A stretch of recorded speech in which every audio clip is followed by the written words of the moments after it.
Assalamualaikum warahmatullahi wabarakatuh. Kembali lagi dengan Bidan Nosi, bahas-bahas soal lagi ya. Buat teman-teman, kali ini kita mau bahas mengenai soal SKB Kesehatan Umum ya. Teman-teman jangan sampai ketinggalan videonya dan jangan lupa untuk like, komen, dan subscribe ya di channel kami agar saya dan sahabat nakes terus semangat buat berbagi ya.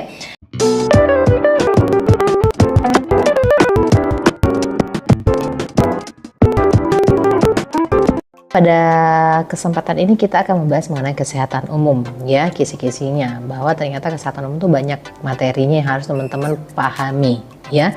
Beberapa materi yang akan kita bahas kali ini yang bisa kita jadikan panduan atau arahan kita untuk bisa memahami kesehatan umum itu apa saja, di bidang apa saja ya. Kita langsung masuk di soal yang pertama. Perhatikan di soal yang nomor 1 ini. Program yang dicanangkan oleh pemerintah Indonesia tercantum dalam Peraturan Pemerintah Nomor 72 ya. 72 tahun 2016 ya. Ini teman-teman juga harus dihafalkan undang-undang seperti ini untuk meningkatkan kesadaran dan partisipasi masyarakat dalam upaya menjaga kesehatan dan mencegah penyakit yang mencakup aspek aktivitas fisik, pola makan sehat, dan pemeriksaan kesehatan rutin. Iya. Fokus kita ada 3, aktivitas fisik, pola makan sehat, dan pemeriksaan kesehatan rutin ya.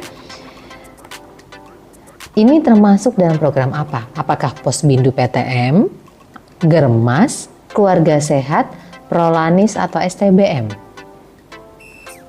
Ya, buat teman-teman yang sudah tahu jawabannya, boleh komen tuh di kolom komentar ya teman-teman ya. Kali ini buat teman-teman mungkin yang sudah ada beberapa yang pernah di puskesmas mungkin sudah memahami atau sudah mendengar tentang program ini ya. Aktivitas fisik, pola makan sehat, dan pemeriksaan rutin itu ada di mana. Sekarang saya akan jelaskan satu persatu. Kalau untuk Posbindu PTM sendiri ya, Posbindu PTM sendiri ini teman-teman adalah kegiatan pengendalian faktor risiko PTM, penyakit tidak menular seperti hipertensi, seperti diabetes ataupun obesitas ya. Posbindu PTM ini arahannya berarti ke penyakit tidak menular untuk yang usianya lebih dari di sini 15 tahun ke atas ya. Itu sasarannya dan merupakan kegiatan pengendalian faktor risiko PTM. Gitu ya. Posbindu PTM ini dilaksanakannya atau diselenggarakannya sebulan sekali ya. Ini posyandu seperti itu ya. Dia screening kesehatan. Kita masuk ke yang selanjutnya yaitu adalah Germas. Nih, Gerakan Masyarakat Hidup Sehat. Teman-teman harus memahami tadi Posbindu PTM itu tentang penyelenggaraan posyandu untuk men-screening kesehatan ya. Screening kesehatan untuk penyakit tidak menular untuk usia di atas 15 tahun ke atas ya targetnya. Nah, kalau Germas sendiri dia ada 3 pilar utama. Ya, aktivitas fisik, konsumsi sayur buah lokal, dan pemeriksaan kesehatan berkala ya. Itu adalah Gerakan Masyarakat Hidup Sehat. Ini untuk Germas. Nah, untuk yang PIS-PK ya, untuk yang PIS-PK ini tercantum pada Permenkes 39 tahun 2006 mengenai pedoman penyelenggaraan PIS-PK. PIS-PK itu apa? PIS-PK adalah Program Indonesia Sehat Pendekatan Keluarga ya. Program Indonesia Sehat Pendekatan Keluarga dengan 12 indikator. Tadi sudah ya. Setelah itu kita masuk lagi di tadi sudah Posbindu PTM, Germas, PIS-PK, Prolanis. Apa tuh Prolanis? Yaitu suatu sistem pelayanan kesehatan dan pendekatan proaktif yang dilaksanakan secara terintegrasi yang melibatkan peserta, fasilitas kesehatan, dan BPJS dalam rangka pemeliharaan kesehatan bagi peserta BPJS yang menderita penyakit kronis. Peserta BPJS yang menderita penyakit kronis. Ya, Prolanis itu terdiri dari kegiatannya itu pemeriksaan kesehatan ya. Setelah itu penyuluhan,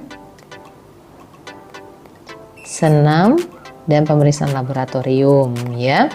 Ini untuk penderita HT, hipertensi dan DM ya. Selanjutnya STBM. Tahu juga tentang singkatan STBM, sanitasi total berbasis masyarakat. Itu disingkat dengan STBM ya. Itu untuk apa? Pendekatan mengubah perilaku higienis dan saniter. Untuk STBM ini teman-teman, itu ada pilar STBM ya. Berapa pilar? Ada 5 pilar. Nah, teman-teman harus pahami juga tuh pilar STBM apa saja yang masuk di sana ya. Berarti untuk jawaban nomor 1 teman-teman sudah terlihat ya. Di sini Posbindu PTM tidak mungkin ya. Dia lebih ke posyandu dengan target 15 tahun ke atas ya. Itu fokusnya 15 tahun ke atas, kegiatan seperti posyandu untuk men-screening. Berarti jawabannya adalah Germas. Karena di sini ada apa? Aktivitas fisik, konsumsi sayur buah lokal, dan melakukan pemeriksaan kesehatan secara berkala.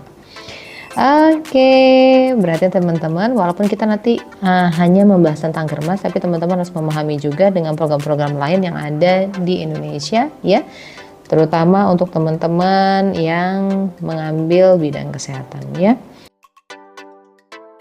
Selanjutnya untuk soal nomor 2. Jenis layanan dasar yang termasuk ke dalam standar minimal yang tercantum dalam Permenkes nomor 4 tahun 2019 itu apa saja ya. Ini SPM yang ada di puskesmas ya, karena puskesmas itu ada standar pelayanan minimal yang harus diberikan gitu ya. Apa saja itu standarnya kita akan lihat. Di sini ada ibu hamil, bersalin, remaja, lanjut usia, dan hipertensi. Untuk teman-teman yang pernah mungkin ya di bidang UKM puskesmas gitu ya, di unit kesehatan masyarakat puskesmas mungkin sudah memahami nih SPM puskesmas nih apa saja ya.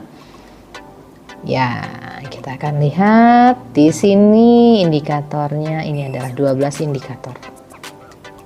Indikator yang pertama adalah ibu hamil, ibu bersalin, bayi baru lahir, balita ya.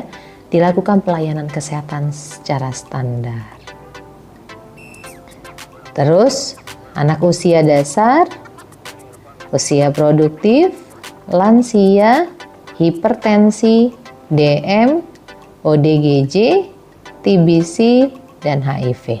Ya, berarti kalau yang tadi berdasarkan ini berarti yang tidak termasuk adalah apa? Ibu hamil ada ya, ibu hamil ada, ibu bersalin ada.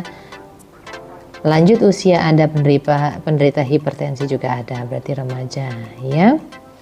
Di sini masuknya bukan remaja, lebih ke usia produktif gitu ya.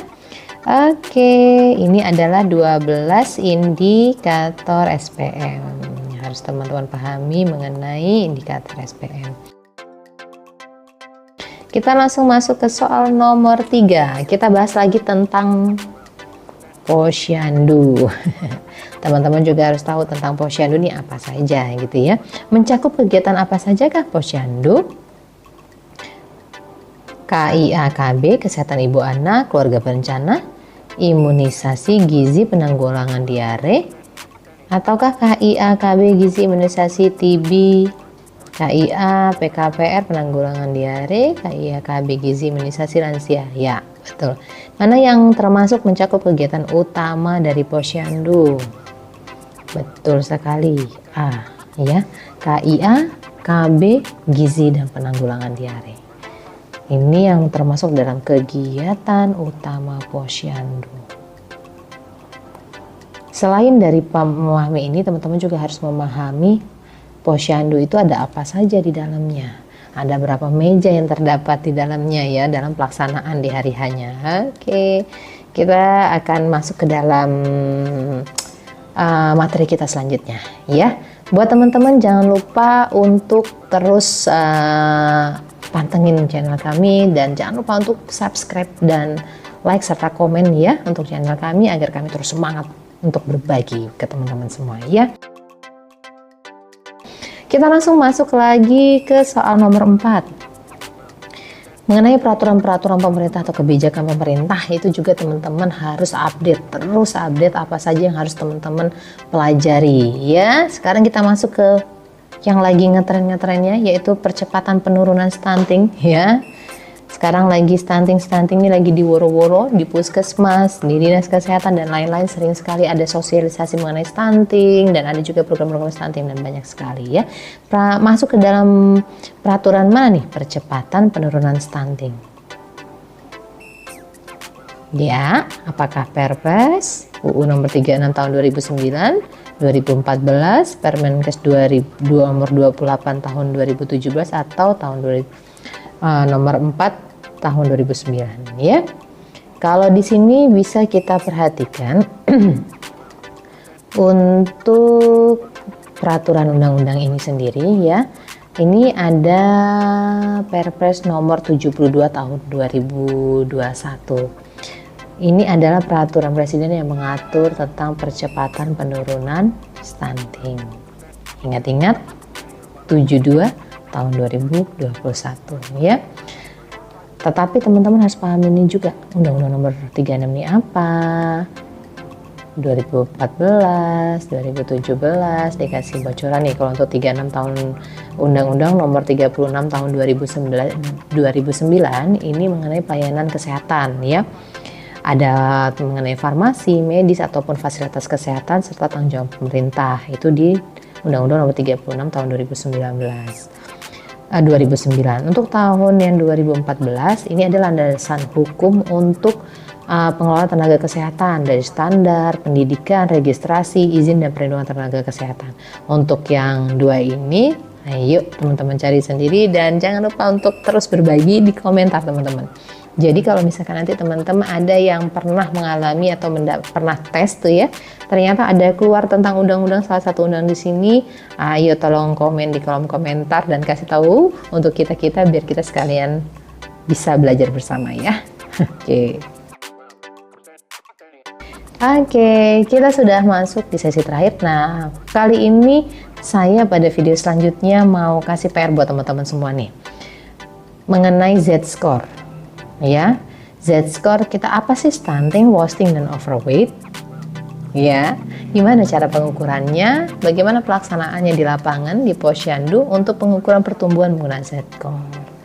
Buat teman-teman, di video selanjutnya kita akan bahas mengenai ini bersama. Dan buat teman-teman yang mau berbagi, sharing, terus berbagi pengalaman tentang apa saja ya yang harus kita persiapkan pada saat nanti tes P3K, tes SKB ya. Ternyata materi-materinya sangat luas, bukan hanya materi-materi di bidang kita teknis saja, tetapi ada SKB secara umum juga mengenai undang-undang, mengenai penyelenggara Badan Penyelenggara Jaminan Kesehatan BPJS ya. Setelah itu ada juga yang mengenai stunting dan lain-lain, program-program terkini yang lagi ngehits gitu ya. Nah, buat teman-teman, kita ulangi satu kali lagi ya. Materi yang pertama kita harus memahami tentang apa? Germas, STBM ya. Terus itu KS atau keluarga sehat. Setelah itu mengenai Posyandu, apa saja ya tadi ya. Nah, Posyandu, setelah itu mengenai stunting dan undang-undang terkini atau peraturan dan kebijakan ya. Oke, selamat buat teman-teman semua. Jangan patah menyerah, terus gali informasi sebanyak mungkin, baik itu mau dari buku, baik itu dari teman ataupun FFR gitu ya, informasi-informasi gitu ya dari manapun saja.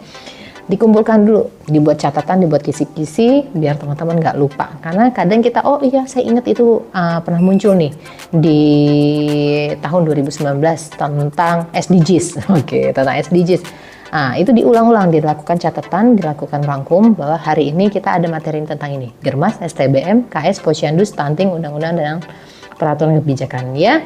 Ada satu lagi tadi, ya betul, tentang program yang ada di BPJS Prolanis ya.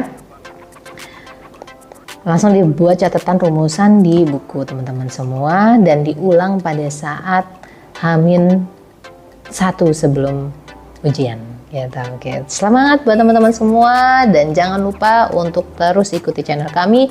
Dan buat teman-teman yang pengen request mau apa materi selanjutnya, boleh deh komen di kolom komentar. Oke, terima kasih. Assalamualaikum warahmatullahi wabarakatuh.